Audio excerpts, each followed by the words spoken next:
Supreme court के फैसले की रोशनी में नैब केसेस बहाल। आज एहतसाब अदालतों में तमाम नैब केसेस का रिकॉर्ड पेश किया जाएगा। रजिस्ट्रार ऑफिस ने नैब केसेस की फहरिस्त एहतसाब अदालत को भिजवा दी। नैब कोर्ट नंबर 2 और 3 का स्टाफ ड्यूटी पर वापस बुला लिया गया। ज़राए का कहना है कि एहतसाब अदालत नंबर 2 और 3 में नए जजेस तैनात होंगे। फिलहाल एहतसाब अदालत नंबर 1 के जज मोहम्मद बशीर नैब केसेस की समाअत कर रहे हैं। नैब प्रोसिक्यूटर ने अदालत को आगाह किया कि कुछ देर में केसेस का रिकॉर्ड पेश कर देंगे। जज मोहम्मद बशीर ने रिमार्क्स दिए कि आज तो ट्रक भरकर नैब केसेस का रिकॉर्ड आ रहा है।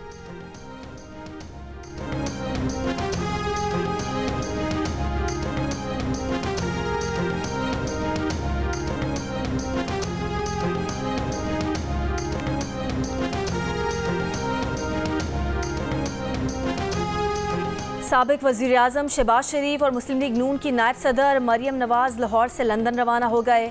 शहबाज शरीफ एक दिन पाकिस्तान में क़याम के बाद अचानक लंदन का प्लान। नवाज शरीफ के लिए अहम पैगाम लेकर लंदन रवाना। नवाज शरीफ, शहबाज शरीफ और मरियम नवाज की जुम्मे को अहम मुलाकात होगी।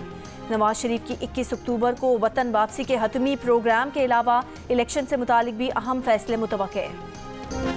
PIA की निजकारी से पहले सिविल एविएशन को रेगुलेट करने के लिए इदारा बनाने का फैसला। ज़राए वज़ीर आज़म सेक्रेटेरिएट का कहना है कि नया इदारा पेमरा, ओगरा और नेपरा की तर्ज पर बनाया जाएगा। रेगुलेटर PIA की निजकारी से पैदा होने वाले खला के बाद मामलात का जायजा लेगा, कार्टल्स के क़याम को रोकेगा और कम मुनाफा बख्श रूट पर परवाजें चलाने को यकीनी बनाया जाएगा। रावलपिंडी में शेख रशीद की रिहाइशगाह लाल हवेली खाली करवाकर सील कर दी गई। मतरूका वक्फ अमलाक का सुबह सवेरे FIA और पुलिस की भारी नफरी की मौजूदगी में ऑपरेशन। डिप्टी एडमिनिस्ट्रेटर कहते हैं कि शेख रशीद और उनके भाई मतरूका वक्फ अमलाक की प्रॉपर्टी पर गैर कानूनी काबिज हैं। लाल हवेली से मुतालिक कोई मुस्तनद दस्तावेजात पेश नहीं कर सके। लाल हवेली को खाली कराने का फैसला चेयरमैन मतरूका वक्फ अमलाक बोर्ड ने जारी किया। शेख रशीद अहमद के भतीजे शेख राशिद शफीक का लाहौर हाईकोर्ट से रुजू करने का ऐलान। कहा, डिप्टी कमिश्नर के पास तमाम रिकॉर्ड मौजूद है, अदालत में केस चल रहा है, चीफ जस्टिस नोटिस लें। निगरान वज़ीर आज़म अनवारुल हक काकड़ की न्यूयॉर्क में IMF चीफ से मुलाकात के बाद जियो न्यूज़ से गुफ्तगू में IMF की मैनेजिंग डायरेक्टर ने कहा कि पाकिस्तान से सिर्फ ये कह रहे हैं कि दौलतमंदों से मज़ीद टैक्स लिए जाएं और गरीबों को तहफ़्फ़ुज़ दिया जाए। यही वो बात है जो पाकिस्तान के अवाम चाहते हैं। वज़ीर आज़म ने कहा कि सबरा IMF के साथ मुलाकात तामीरी रही। वज़ीर आज़म की बिल गेट्स से भी मुलाकात। बिल गेट्स का पोलियो वायरस की मुंतकिली रोकने और खैबर पख्तूनख्वा में वैक्सीनेशन मुहिम जारी रखने का आज़म। वज़ीर आज़म की उज़्बेकिस्तान के सदर से भी मुलाकात हुई। पाकिस्तान 2030 तक अपनी तवानाई की 60% ज़रूरत मुतबादिल तवानाई के ज़राए से हासिल करेगा। इस पर $100 अरब लागत आएगी, जिसके लिए हमें आलमी मदद की ज़रूरत है। निगरान वज़ीर आज़म अनवारुल हक काकड़ का अक़वाम मुत्तहिदा के सदर दफ्तर में माहौलियाती तब्दीलों के हवाले से सरबराह इजलास से खिताब। कहा, माहौलियाती तब्दीली के बाइस पाकिस्तान को मुश्किलात का सामना करना पड़ रहा है। पाकिस्तान जैसे तरक्की पजीर ममालिक को मालियाती और तकनीकी ताउन के ज़रिए मौसमियाती इंसाफ मिलना चाहिए। वबाई अमराज से मुतालिक इजलास में वज़ीर आज़म ने कहा कि कोरोना वैक्सीन की तकसीम में अदम मसावात सामने आई। हुकूक दानिश के नाम पर गरीब ममालिक के साथ गैर मुनसिफाना रवैया नहीं रखना चाहिए। कनाडा में सिख रहनुमा हरदवीर सिंह के कत्ल में भारत के मुलविस होने का इल्ज़ाम। अमरीकी सदर जो बाइडन ने भी कैनेडियन तहकीकात की हिमायत कर दी। अमरीका के कौमी सलामती के तर्जुमान ने कहा कि सदर जो बाइडन भारत पर इल्ज़ामात को बहुत संजीदगी से देख रहे हैं। कनाडा के वज़ीर आज़म जस्टिन ट्रूडो के इल्ज़ामात इंतहाई संजीदा नौयत के हैं। अमरीका इन तमाम इक़दामात की हिमायत करेगा जिससे इस वाक़े की सच्चाई तक पहुँचा जा सके। वाइट हाउस कौमी सलामती काउंसिल की तर्जुमान ने कहा कि कैनेडियन वज़ीर आज़म के इल्ज़ामात पर गहरी तशवीश है। कनाडा की तफ्तीश का आगे बढ़ना बहुत अहम है। मुजरिमों को इंसाफ के कटहरे में लाया जाना चाहिए। कैनेडियन वज़ीर आज़म की न्यूयॉर्क में आलमी रहनुमाओं से मुलाकातें। इस कत्ल केस में भारत को मौरूद इल्ज़ाम ठहराने की वजूहात पर एतमाद में लिया गया। सऊदी वली अहद शहजादा मोहम्मद बिन सलमान ने कहा है कि इसराइल के साथ ताल्लुकात मामूल पर लाने की तरफ पेशरफ्त हो रही है। हर गुजरते दिन के साथ हम करीब तर होते जा रहे हैं। अमरीकी TV को इंटरव्यू में ये भी कहा कि अगर ईरान ने एटमी हथियारों के हुसूल में पहल की तो सऊदी अरब भी एटमी हथियार हासिल करेगा।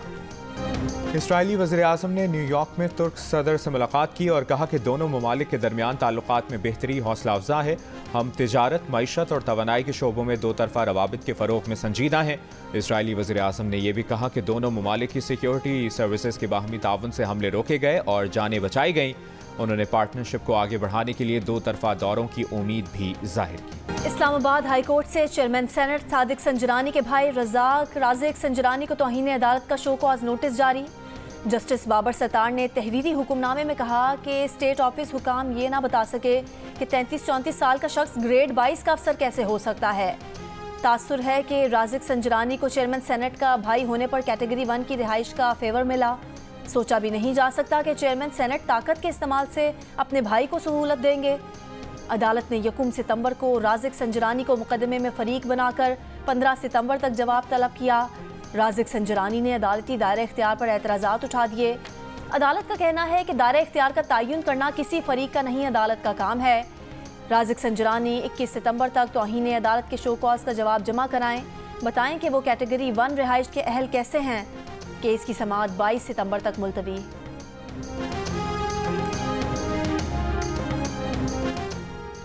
मुस्लिम लीग नून के रहनुमा जावेद लतीफ़ का कहना है कि नवाज शरीफ 21 अक्टूबर को पाकिस्तान आ रहे हैं। हमारी ख्वाहिश है कि हमारे जलसे जुलूस से लोग डिस्टर्ब ना हों। हम पाबंद कर रहे हैं कि इस्तकबाल नहीं, तमाम लोग मीनार पाकिस्तान पहुँचें। अक्टूबर में शादियों का सीज़न होता है, नहीं चाहते कि कोई डिस्टर्ब हो। जो नवाज शरीफ को देखने के लिए बेताब हों, जलसागाह आ जाएँ। 2014 था 2017 और 9 मई के किरदार में सिविलियन को सज़ा दे दें और दीगर को छोड़ दें तो ये इंसाफ नहीं। कौम का मुतालबा है कि जस्टिस रिटायर्ड बंदयाल का भी एहतसाब होना चाहिए। ये नवाज शरीफ का नहीं, 25 करोड़ आवाम के मुस्तकबिल का मामला है।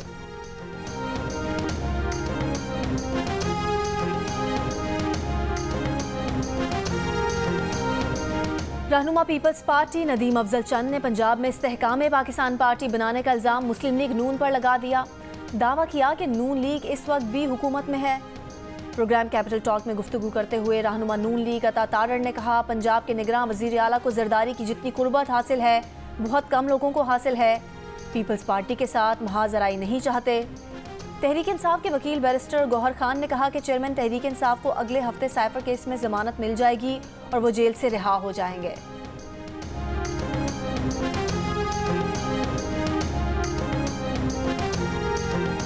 डाकू आउंदे सी, चल जाते सी, वारदातां करते सी। गेट ना बहुत फायदा आया, बचाव होया। 2-4 डाकू इस गेट की वजह तो नाकाम हो गए, चल गए ने। किसी शहरी को किसी भी इस तरह की किसी गेट की तनसीब के साथ कोई प्रॉब्लम होती है तो वो हमारे पास आ सकता है और उसके ऊपर इंतज़ामिया जो है वो कानूनी तौर पर कार्रवाई करती है। फैसलाबाद में स्ट्रीट क्राइम में इजाफे के बाद शहरियों ने अपनी मदद आप के तहत गलियों में गेट लगाना शुरू कर दिए। राहगीरों को शदीद परेशानी का सामना, ज़िले इंतजामिया से कानून के मुताबिक मामलात हल करने का मुतालिबा।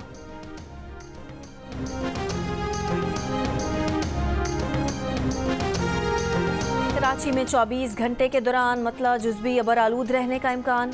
कम से कम दर्जा हरारत 27 डिग्री सेंटीग्रेड रिकॉर्ड। ज़्यादा से ज़्यादा दर्जा हरारत 34 डिग्री सेंटीग्रेड तक बढ़ने का इम्कान।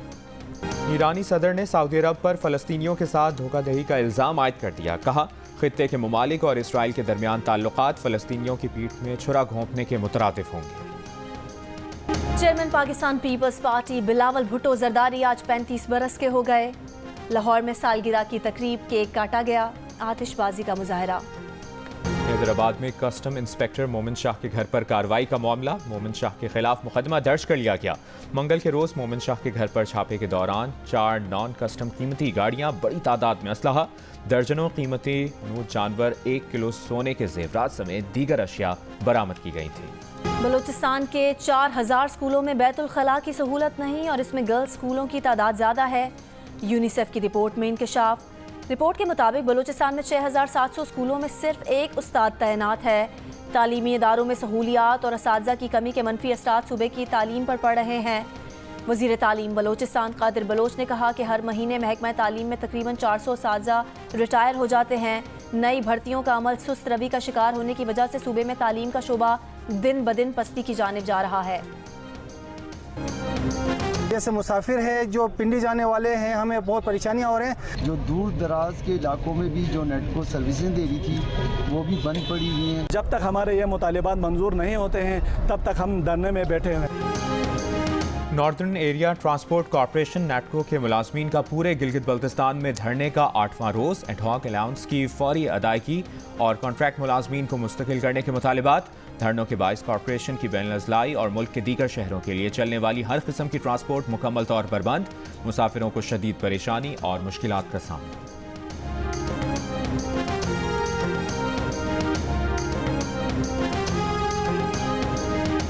न्यूयॉर्क में OIC के तहत जम्मू कश्मीर राब्ता ग्रुप का इजलास। वजीर खारजा जलील अब्बास जिलानी ने भारतीय मुजालिम और नाइंसाफियों पर ब्रीफिंग दी।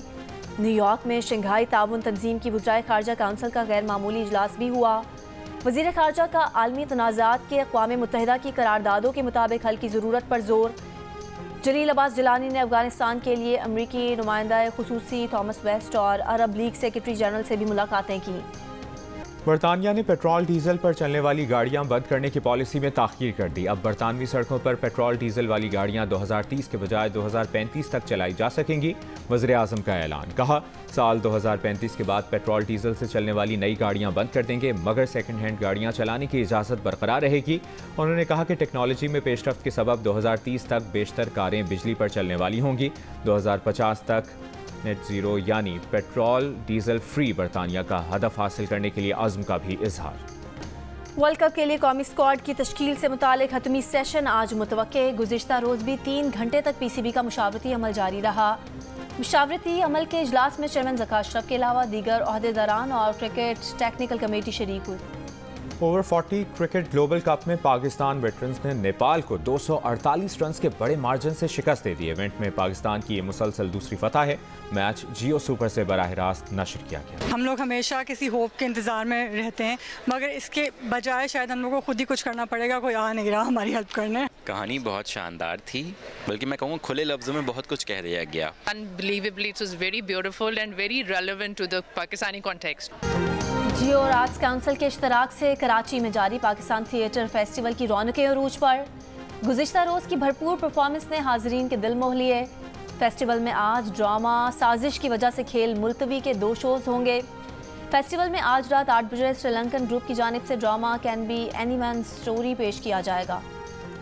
और निस्फ सदी तक बरे सगीर की मौसीकी पर राज करने वाली मलका तरन्नुम नूरजहां का यौम पैदाइश। मैडम की सुरीली यादें आज भी तरोताज़ा।